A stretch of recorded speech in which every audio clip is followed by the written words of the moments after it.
আরে জামাই এসেছে, এই স্লিম পাখার হাওয়া দেবেন কিন্তু। শাশুড়ি মাতাদের জন্য বলছি।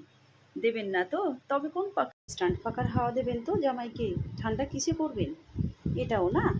আমি আমার জামাইকে এই পাখার হাওয়া দেব।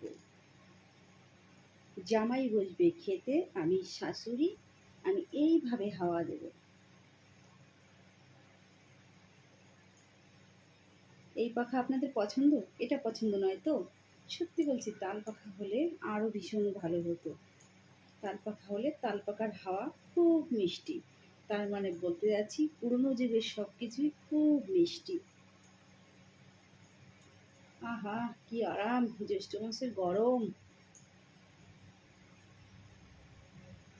বন্ধুরা, তাল পাখার হাওয়া খাবেন। আমি তো তাল পাখা পেলাম না, প্লাস্টিকের পাখা নিয়ে এসেছি। তবে দেখবেন অনেক ভালো মিষ্টি হাওয়া। আর যদি আপনাদের জামাই থাকে, বসে বসে এরম করে হাওয়া দেবেন আর ভালো মন্দ খেতে দেবেন। আমি একটু হাওয়া খেয়ে নিলাম আপনাদের দেখার উদ্দেশ্যে। স্লিং পাখা নয়, স্ট্যান্ড পাখা নয়, এ পাখাও কিন্তু নয়, তাল পাখা। গরমকালে হয়েছি কালে সূর্যে তাপে তাপে।